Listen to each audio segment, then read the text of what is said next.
Assalamualaikum warahmatullahi wabarakatuh. A'udzubillahi minasyaitonirrajim. Bismillahirrahmanirrahim.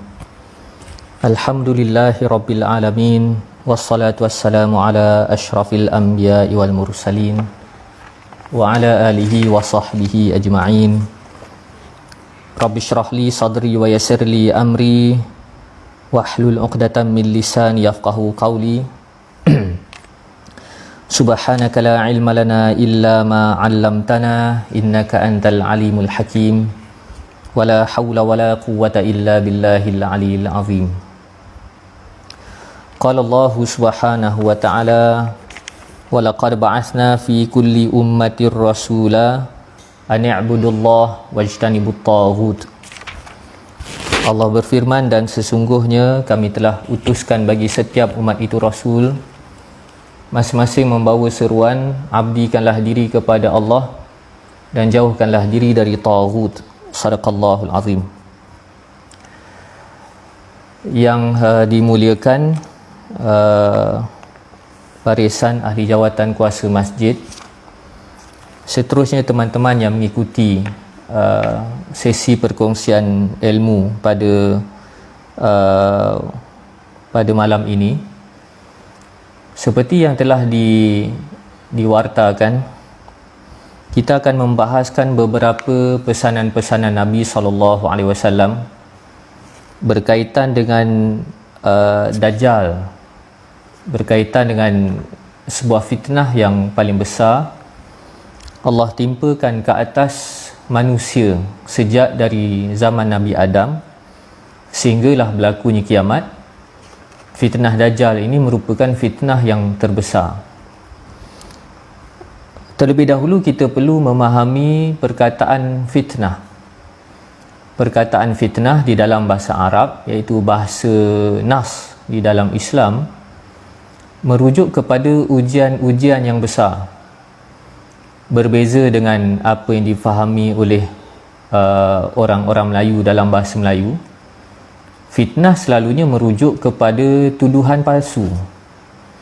Sebaliknya dalam bahasa Arab, fitnah itu merujuk kepada ujian, bencana.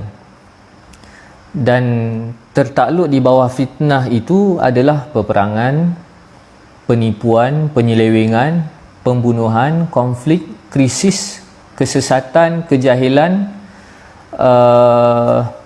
penindasan. Semua itu masuk dalam maksud besar fitnah. Maka disebabkan itu kita selalu menggunakan istilah hadis akhir zaman merujuk kepada petanda-petanda dekatnya kiamat. Tetapi kalau yang lebih akrab dengan rujukan-rujukan asal, kita akan menggunakan istilah hadis fitnah ataupun al-ahadithul fitan, hadis-hadis berkaitan dengan fitnah di ambang berlakunya kiamat. Maka tajuk seperti ini penting selaku kita umat Muhammad sallallahu alaihi wasallam, kerana dalam banyak-banyak umat dalam sejarah manusia, umat Nabi Muhammad sahajalah umat yang akan berdepan dengan fitnah Dajjal. Jadi itu terlebih dahulu kita perlu memahami istilah fitnah. Seterusnya kita perlu memahami apakah itu maksud Dajjal. Dalam perbahasan dalam kalangan para ulama, Dajjal itu yang paling popular bermaksud Al-Kadzab. Al-Kadzab iaitu orang yang paling kuat menipu, yang paling dahsyat penipuannya, Al-Kadzab. Dan dalam hadis Nabi SAW pun telah menyebutkan soal situasi di ambang munculnya Dajjal yang sebenar. Nabi sebutkan akan munculnya Dajjaluna kadzabun, iaitu Dajjal-Dajjal yang penipu-penipu. Jadi sebelum berlakunya keadaan munculnya Dajjal, dunia terlebih dahulu telah dibiasakan dengan penipuan, penyelewengan, Kalau dalam bahasa moden pada hari ini, orang menggunakan istilah hoax, iaitu penipuan yang tersebar yang secara sepintas lalu kelihatan macam betul, macam betul. Bahkan kita boleh lihat pada hari ini manusia lebih terdorong untuk teruja dengan cerita-cerita sensasi ataupun pertimbangan akal manusia pada hari ini lebih mempertimbangkan pada ukuran sensasinya sesuatu perkara, bukan kebenaran ataupun kebatilan dalam suatu perkara. Jadi itu merupakan keadaan-keadaan yang Nabi sebutkan berkaitan dengan munculnya golongan Dajjalun Kadzabun, Dajjal yang merupakan penipu-penipu besar. Disebabkan itu, kalau kita mempelajari ilmu hadis, kita akan mendapati ada istilah tuduhan yang digunakan oleh ulama hadis ke atas perawi-perawi ataupun penipu-penipu dengan gelaran Dajjal, Jadi bila disebutkan Dajjal, istilahnya dekat dengan maksud penipu besar. Jadi bila kita sebutkan penipu besar, kita tak boleh menganggap penipu besar itu mukanya penipu. Tidak. Penipu besar ini mestilah merujuk kepada gaya persembahan yang kelihatan benar, yang kelihatan baik, tetapi sebenarnya mendatangkan penyelewengan dalam paradigma berfikir. Begitu juga maksud lain bagi Dajjal adalah yang memiliki sokongan kebanyakan orang, menyebabkan penyelewengan ataupun kesesatan yang dibawa itu dianggap sebagai benar,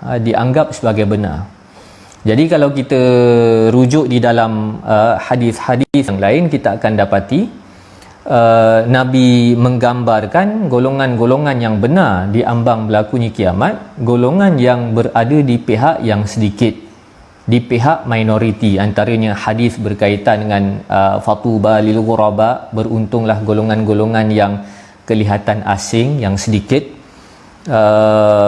Begitu juga ada hadis yang Nabi katakan golongan yang beriman akan tersingkir, akan disingkirkan dalam kalangan masyarakat. Jadi bila disebutkan gejala Dajjal, kita perlu faham golongan yang terselamat dari ancaman Dajjal merupakan dalam kalangan golongan-golongan minoriti. Begitu juga di dalam penjelasan yang lain, ada ulama yang mengkaitkan Dajjal ini, kelebihannya adalah dia boleh membawa jelmaan-jelmaan pulangan keduniaan, keuntungan dunia. Keuntungan dunia. Jadi Dajjal ini merupakan memiliki satu pengaruh magnet yang mempengaruhi manusia. Sesiapa yang bersama dengan dia akan ditawarkan dengan keuntungan dunia. Maka kalau kita kaitkan dengan ciri-ciri golongan munafikin, antara cirinya adalah golongan yang gilakan dunia, dan ada juga yang diingatkan oleh Nabi SAW di ambang berlakunya kiamat, golongan munafikin semakin ramai. Dan ramainya itu dihubungkan dengan pengaruh yang ada pada Dajjal. Begitu juga ada yang menjelaskan Dajjal itu dia boleh mengkhayalkan manusia, menyebabkan manusia terseleweng cara fikir. Akhir sekali manusia melihat kebenaran itu sebagai kebatilan, kebatilan itu sebagai kebenaran. Jadi terseleweng dan bercampur aduk antara prinsip. Jadi kalau kita lihat di dalam hadis, antaranya Nabi katakan Nabi katakan la yashrabanna unasun min ummati al-khamra yusammunaha bighairi ismiha. Itu sebagai contoh gambaran bagaimana penyelewengan cara fikir manusia itu. Sampai satu masa Nabi katakan manusia di kalangan umatku akan minum arak, dan keadaan mereka meminum arak itu mereka menamakan arak dengan nama yang lain. Jadi gejala, kalau kita rujuk dalam penjelasan Syekh Sa'id Hawa rahimahullahu taala dalam kitabnya Al-Asasu fi Tafsir, kita akan dapati gejala yang disebutkan oleh Syekh Sa'id Hawa sebagai gejala tadjil, ya, gejala kedajalan. Antara gejalanya adalah orang membuat rebranding perkara-perkara yang salah itu dibrandkan dengan brand yang kelihatan tidak salah. Kalau kita lihat hari ini, riba diistilahkan sebagai faedah, penipuan diistilah ataupun dianggap sebagai kelicikan, kebijaksanaan. Jadi cara berfikir yang diubah seperti itu merupakan sebahagian daripada gejala-gejala kedajalan yang diistilahkan oleh Said Hawa sebagai tadjil, iaitu gejala kedajalan. Begitu juga ada yang menjelaskan maksud dajjal ini merujuk kepada cairan emas. Cairan emas yang mana sifat emas, kalaulah emas itu menyaluti satu-satu barang, maka barang itu terus kelihatan berharga. Maka peranan Dajjal ini, dia akan menyalutkan perkara-perkara yang salah, perkara yang batil untuk kelihatan berharga, untuk kelihatan baik, untuk kelihatan tidak salah. Jadi secara ringkasnya kita boleh faham bahawasanya pertentangan antara umat Islam dan Dajjal dimulakan dengan pertentangan pemikiran, kerana apa yang dibawa oleh Dajjal adalah penyelewengan pemikiran terlebih dahulu. Jadi kalau kita lihat dalam situasi dunia pada hari ini, orang melihat kebaikan itu sebagai satu kebodohan. Pada masa yang sama, kesanggupan untuk menipu itu sebagai satu kebijaksanaan, sebagai satu kelicikan. Jadi perkara-perkara yang salah itu diubah-ubah. Jadi perubahan paradigma seperti itulah yang dikaitkan dengan gejala kedajalan. Justru kalau kita lihat di dalam hadis, Nabi SAW katakan berkaitan dengan tahun-tahun pembohongan, sanawatun khadda'at, tahun-tahun pembohongan. Ketika itu orang tidak boleh membezakan mana yang jujur, mana yang penipu, mana yang jahat, mana yang baik. Jadi apabila kekeliruan seperti itu berlaku, maka perkara ataupun situasi tersebutlah yang merangsang akan kemunculan Dajjal. Jadi itu sebagai permulaan untuk kita memahami apakah itu Dajjal. Baik. Seterusnya kita perlu memahami kenapa Dajjal itu digelar sebagai Al-Masih. Digelar sebagai Al-Masih. Jadi kalau kita lihat gelaran Al-Masih ini disebutkan di dalam Al-Quran merujuk kepada Nabi Isa AS. Sementara di dalam hadis-hadis Nabi SAW pun turut menggelarkan Dajjal sebagai Al-Masih. Jadi gelaran Al-Masih ini, Nabi Isa pun digelar sebagai Al-Masih, Dajjal pun digelar sebagai Al-Masih. Dan kita perlu faham bahawasanya Allah hanya mengizinkan Nabi Isa untuk membunuh Dajjal. Jadi kenapa digelar sebagai Al-Masih? Terlebih dahulu kita perlu faham Al-Masih itu maksudnya apa? Al-Masih itu adalah apa yang menghilangkan sesuatu. menghilangkan sesuatu. Jadi kalau kita lihat penjelasan dari Syekh Salah Abdul Fattah Al-Khalidi hafizahullah taala, dia katakan Nabi Isa digelar sebagai Al-Masih kerana kedatangan Nabi Isa itu menghapuskan kebatilan, menghapuskan perkara-perkara yang buruk. Itu peranan Nabi Isa. Jadi Al-Masihnya Nabi Isa itu menghapus, memadamkan kekeliruan, kejahilan, penyelewengan, kejahatan, kezaliman, kebatilan. Itu peranan Nabi Isa alaihissalatu wassalam. Dan kalau kita lihat sejarah Nabi Isa pun, mana-mana tempat yang Nabi Isa pergi, Nabi Isa pasti akan mengilmukan tempat tersebut dan menyebarkan akhlak yang baik. Itu Nabi Isa, Al-Masih Nabi Isa. Adapun Al-Masih bagi Dajjal adalah kerjanya menghapuskan kebaikan, menghapuskan kebaikan. Antara yang disebutkan oleh Syekh Salah Abdul Fattah Al-Khalidi, masahat anhul quwwah al-mahmudah minal ilmi wal aqli wal hilmi wal akhlaq al-jamilah. Jadi disebutkan peranan Dajjal itu memperanankan dirinya sebagai Al-Masih adalah dia menghapuskan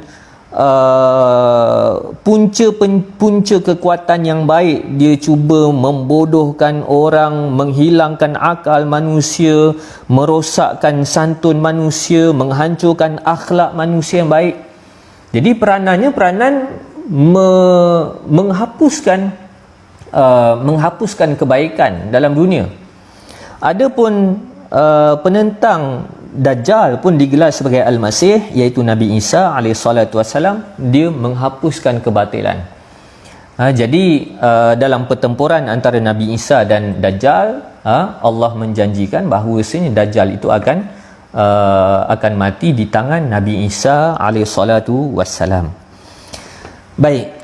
Jadi kenapa penting untuk kita faham berkenaan Dajjal?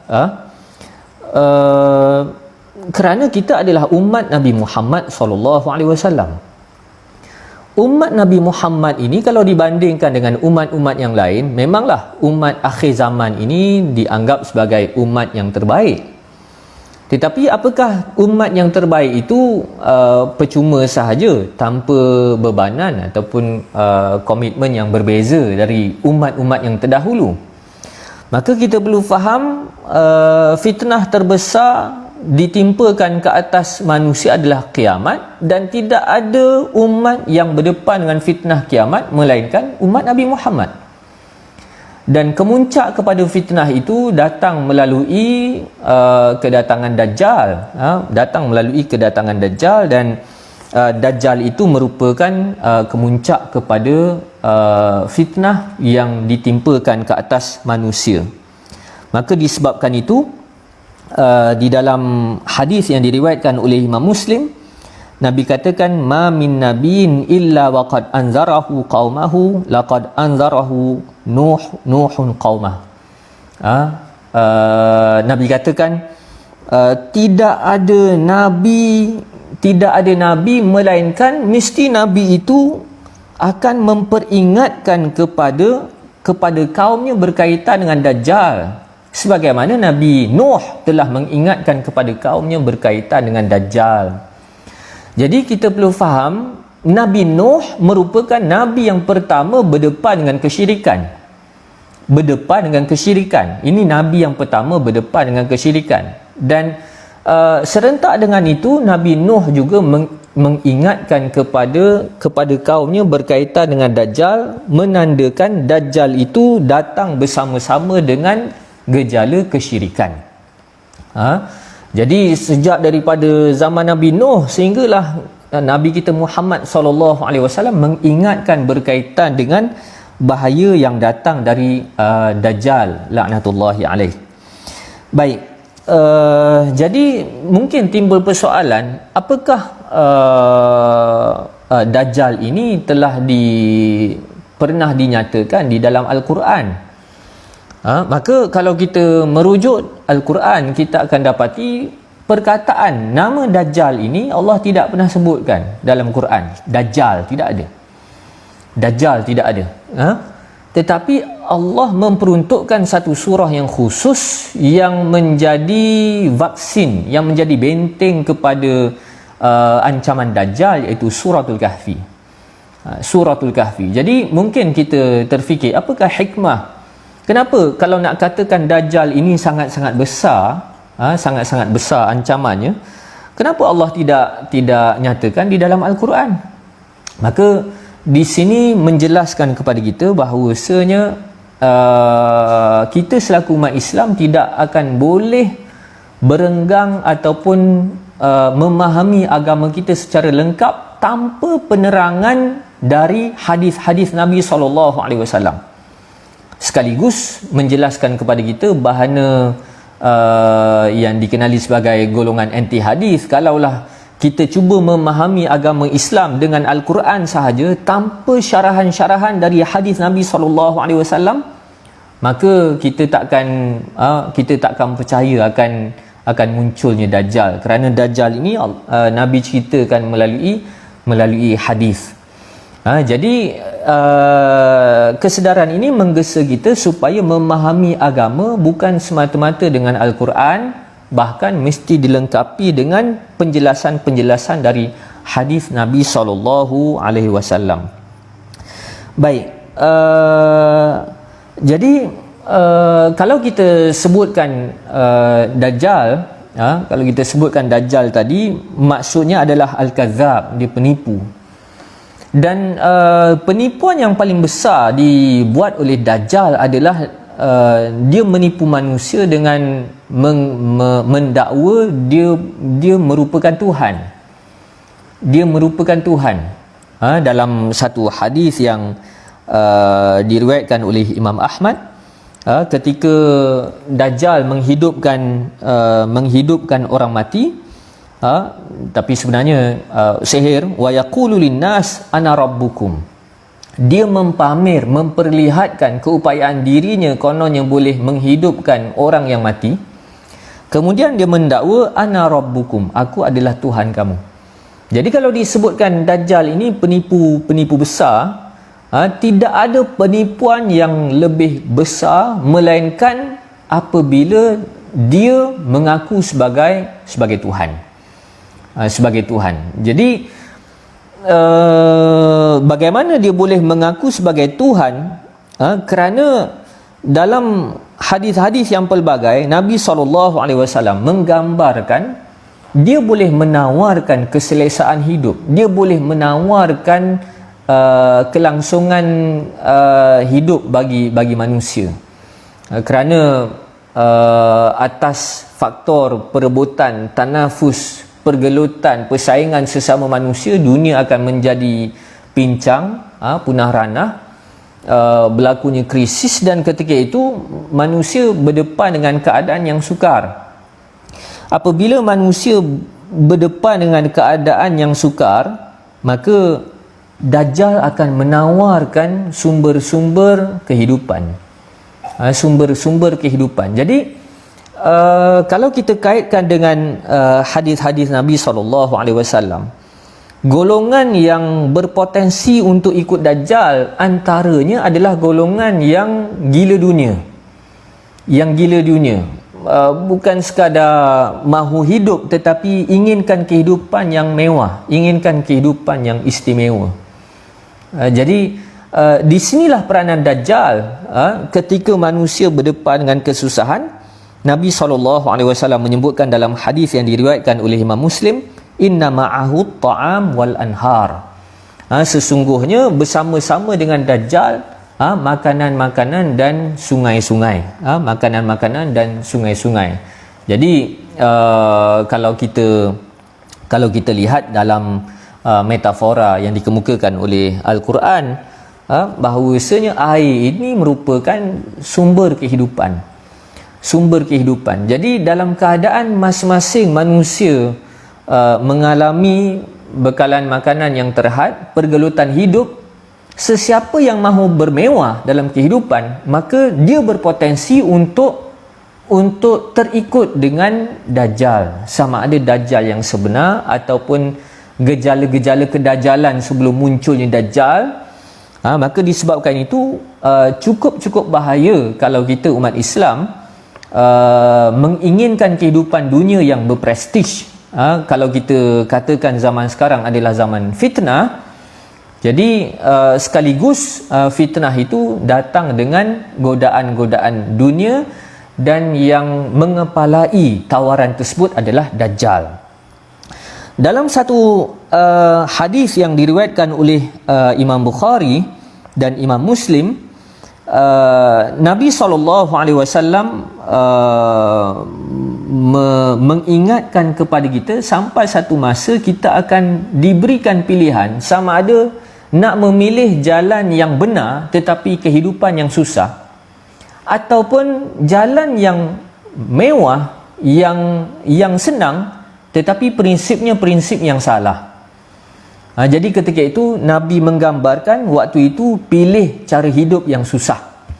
Pilih cara hidup yang susah kerana kesenangan ketika itu kesenangan yang dianjurkan oleh Dajjal. Antaranya hadis Nabi katakan, la ana a'lamu bima ma'ad Dajjal minhu ma'ahu nahran yajriyan ahaduhuma ra'yal ain ma'un abyad wal akhar ra'yal ain narun ta'ajjaju fa imma adrakanna ahadun falyatin nahr alladhi yarahu naran wal yughammid. Nabi katakan, sesungguhnya aku mengetahui apa yang dibawa oleh Dajjal. Dia membawa dua sungai yang mengalir. Salah satunya terlihat dengan mata kepala bagai air yang jernih, sedangkan lainnya terlihat oleh mata kepala bagaikan api yang menyala-nyala. Ketika seseorang menemui Dajjal dengan tawaran tersebut, maka hendaklah dia datang ke sungai yang dilihatnya berisi api, dan hendaklah dia memejamkan mata, kemudian hendaklah dia menundukkan kepalanya lantas meminum darinya, kerana sesungguhnya itu adalah air yang dingin. Jadi Nabi mengingatkan gambaran bagaimana cara penilaian manusia akan melihat bukan dengan perspektif prinsip, tetapi melihat secara materialistik. Nabi menggambarkan Dajjal akan bawa dua sungai untuk kamu semua pilih. Satu sungai itu sungai yang jernih, yang aman, sentosa, yang menyegarkan. Satu lagi sungai berapi. Jadi Nabi pesan, kalau dihadapkan keadaan seperti itu, diberikan pilihan, kamu kena pergi ke sungai yang berapi itu.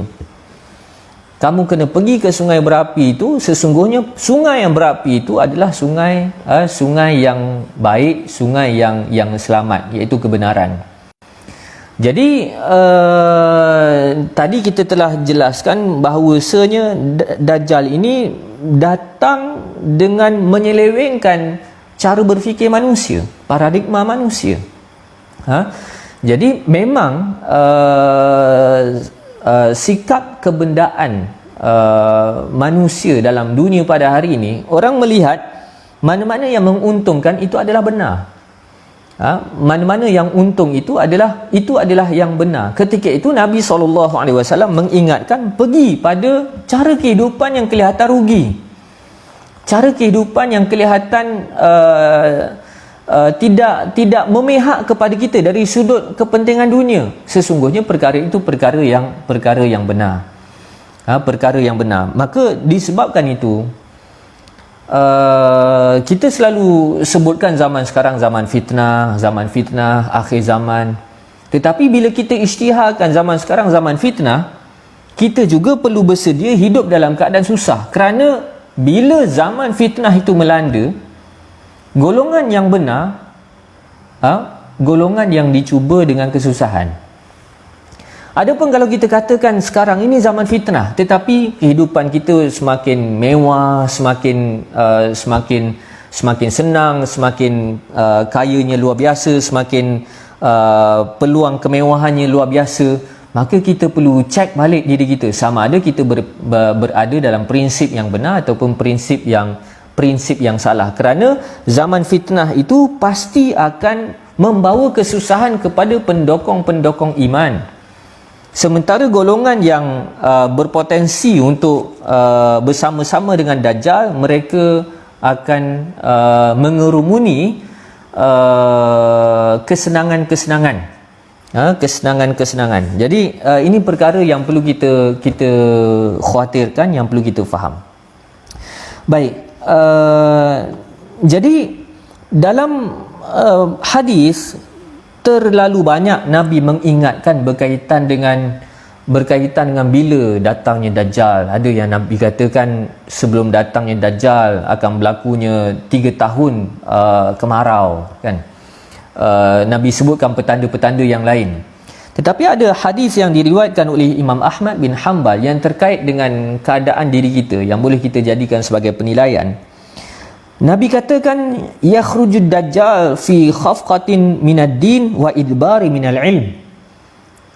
Nabi katakan Dajjal akan keluar ketika kekosongan beragama, ketika manusia merasai kosong dari nilai-nilai agama, dan ketika itu manusia meninggalkan ilmu. Jadi ini berkaitan dengan diri kita. Mungkin kita boleh lihat dalam hadis-hadis yang lain yang menjelaskan berkaitan dengan perubahan cuaca, kan, berkaitan dengan gejala-gejala yang lain. Tetapi hadis yang diriwayatkan oleh Imam Ahmad ini agak hampir dengan keadaan diri kita, iaitu Nabi katakan Dajjal akan keluar ketika kelompongan cara hidup beragama, dan ketika itu manusia meninggalkan ilmu.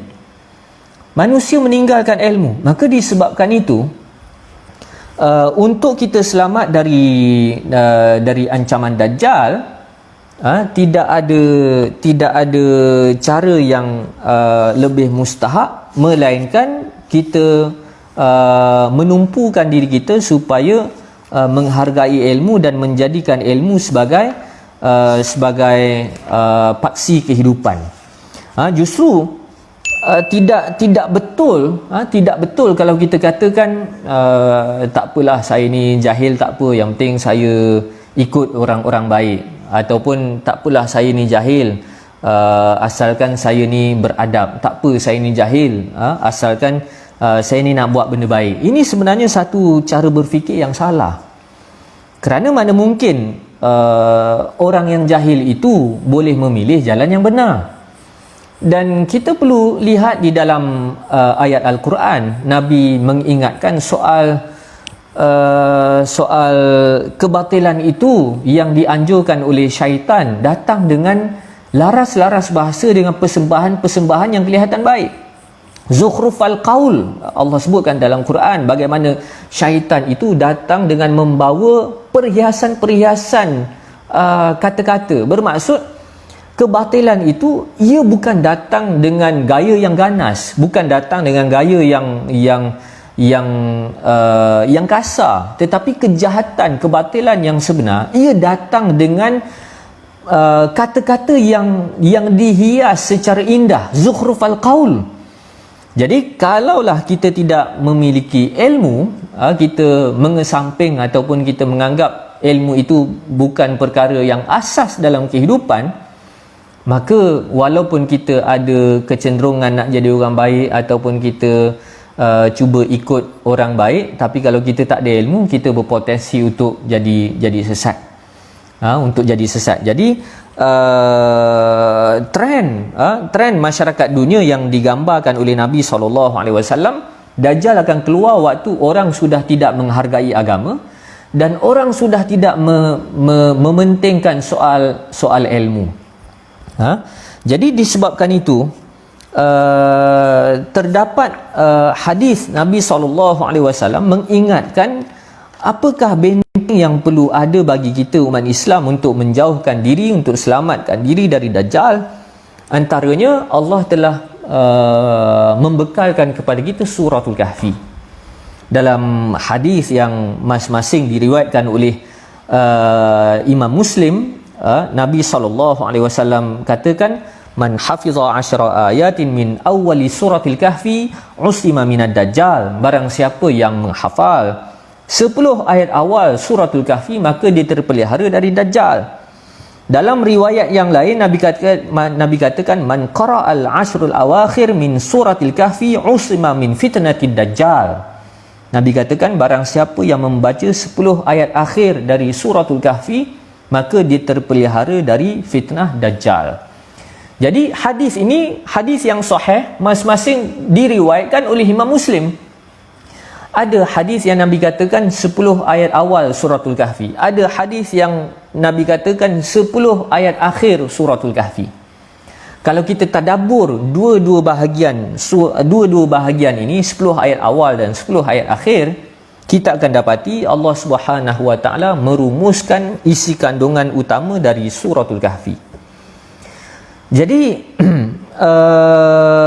kita perlu memperbetulkan cara kita menanggapi Al-Quran, kerana kebanyakan kita memahami Al-Quran ini semata-mata seakan-akan azimat, bukan pedoman, iaitu bila disebutkan mahu bebas ataupun selamat dari dajjal, kena baca suratul kahfi.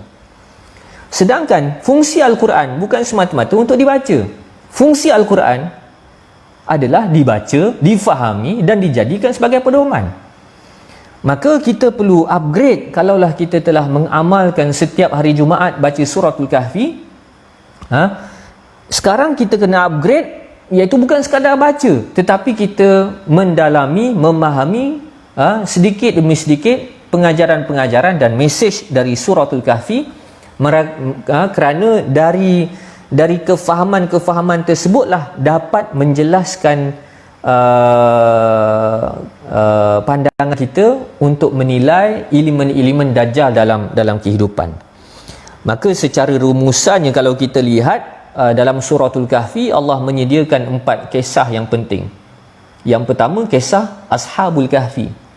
Pengajaran kisah Ashabul Kahfi ini adalah sanggup untuk terpinggir, sanggup untuk kelihatan minoriti, sanggup untuk tidak terpengaruh dengan kejahilan yang mendominasi masyarakat, tidak terpengaruh.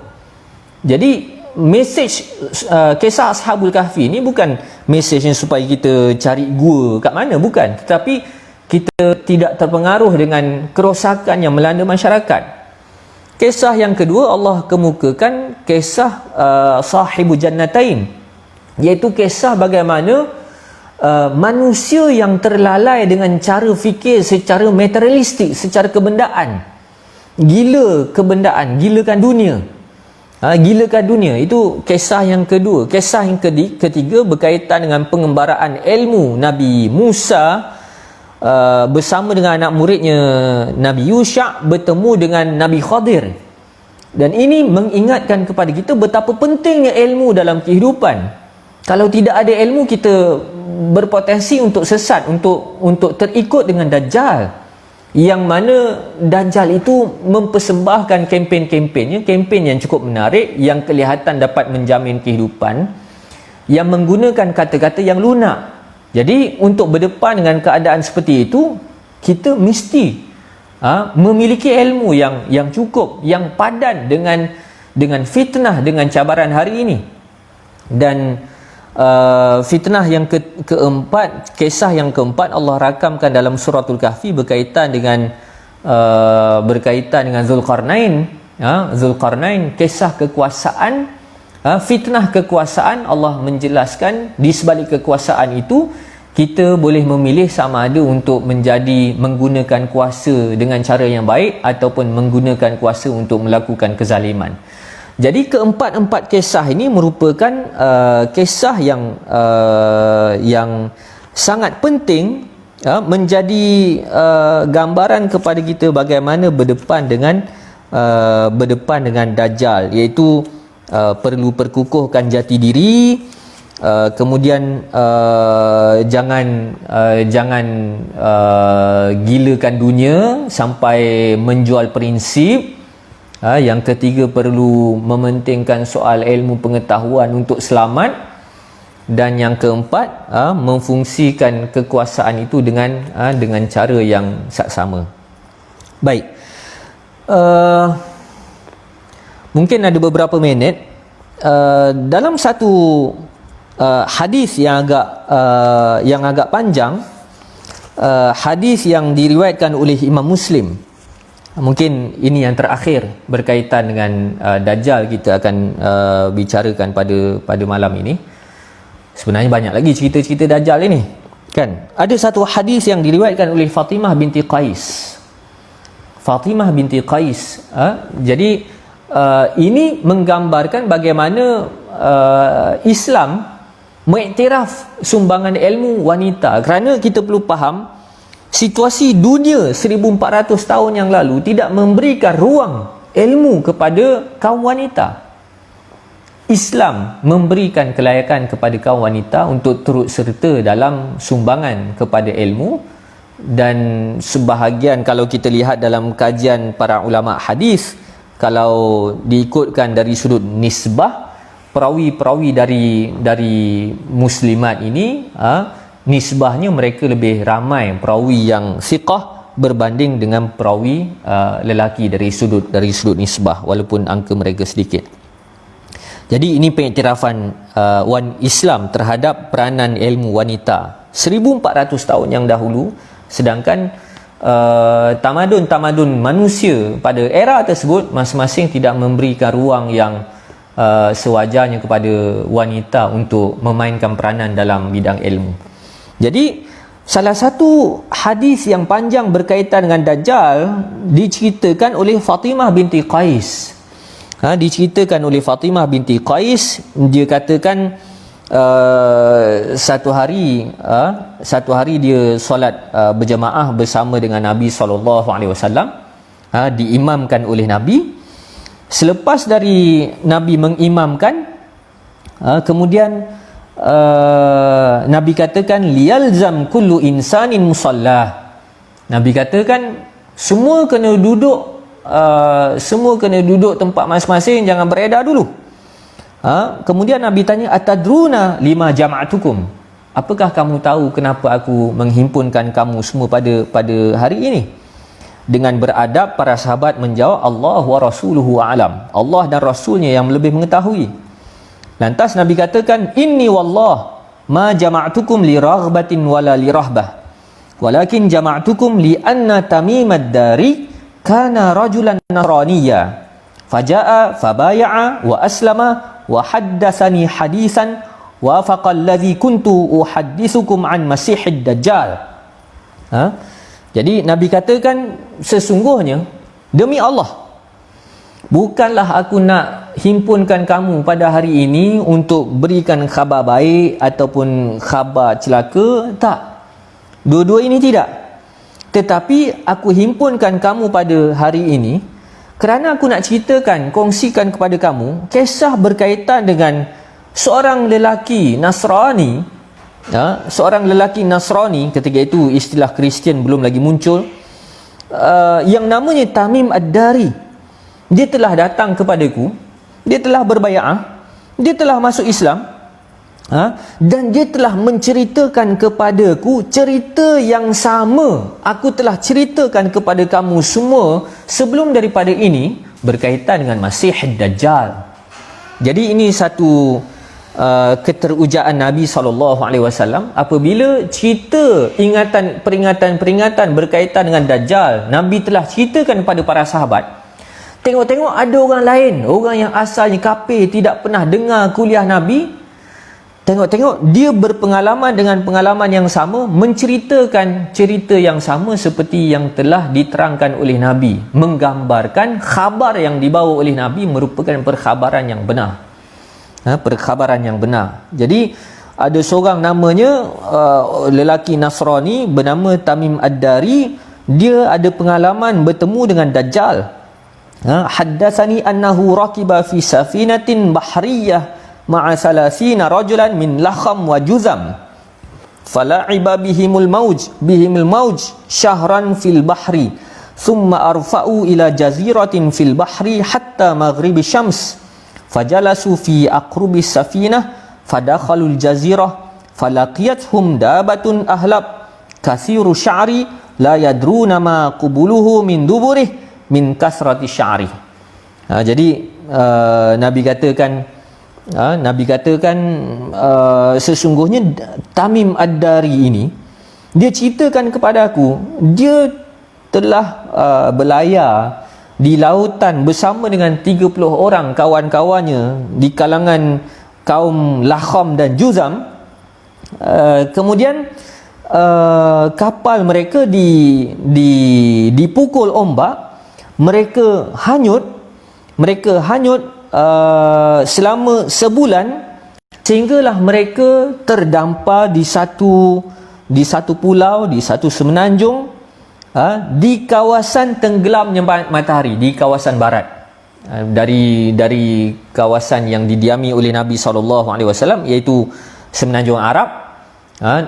Diceritakan kawasan itu di kawasan tenggelamnya matahari, iaitu kawasan barat, di arah barat. Tempat itu tempatnya di barat. Maka mereka pun duduk bila terdampar, mereka pun keluar dari kapal tersebut. Mereka keluar daripada kapal tersebut dan mereka pun tiba-tiba bertemu dengan satu makhluk yang banyak bulunya, sehingga mereka tidak dapat mengetahui mana depan dan mana belakang. Jadi ini pengalaman yang luar biasa dialami oleh Tamim Ad-Dari, terdampar di pulau yang didiami oleh Dajjal. Masa tak berapa nak banyak. Baik. Kemudian mereka pun bila jumpa dengan makhluk yang berbulu lebat itu, mereka pun bertanya, wailak man,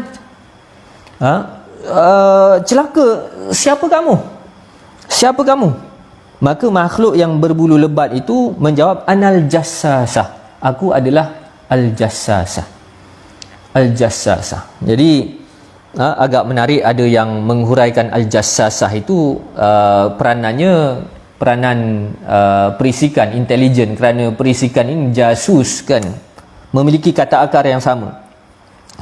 Maka mereka pun bertanya, wamal jassasah, apakah itu al-jassasah? Makhluk itu tidak menjawab.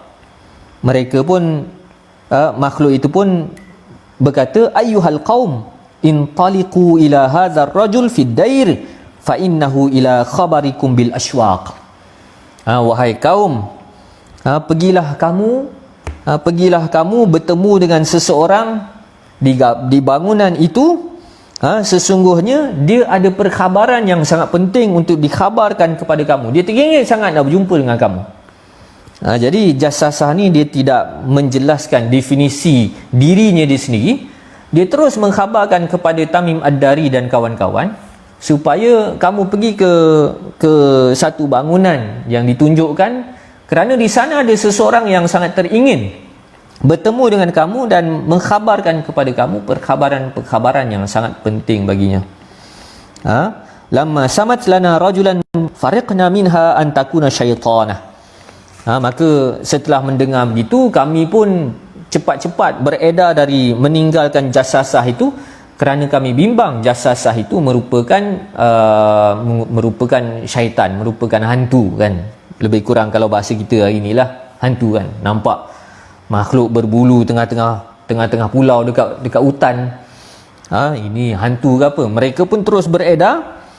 Fantalaqna sira'an hatta dakhalna ad-dair fa idza fihi a'zamu insanun ra'aynahu qad khalqa wa ashadduhu wisaqan majmu'atun yadahu ila unuqih ma baina rukbatayhi ila ka'bayhi bil hadid. Secara ringkasnya, kami pun terus pergi ke bangunan yang dimaksudkan. Kami pun masuk, kami mendapati ada seorang insan, ada seorang manusia yang badannya gagah perkasa, luar biasa, dan keadaannya ketika itu dirantai, keadaannya dibelenggu kan. Jadi ini antara hadis yang menunjukkan kepada kita Dajjal adalah rupanya manusia. rupa bentuknya manusia. Mungkin ada yang mentakwilkan Dajjal itu adalah sistem dan macam-macam kan. Tetapi kalau kita merujuk dalam hadis-hadis yang pelbagai, kita akan mendapati Dajjal itu merupakan bentuk paras tubuhnya adalah manusia. Maka mereka pun bertanya, wailak ma anta, celaka, siapa kamu ini? Maka dia pun berkata, qadartum ala khabri fa akhbiruni ma antum.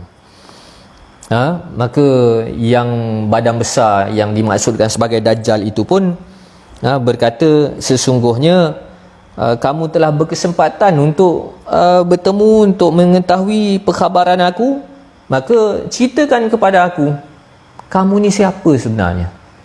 Jadi berlakulah dialog antara Tamim Ad-Dari dan kawan-kawannya dengan makhluk yang diperakui sebagai Dajjal. Baik,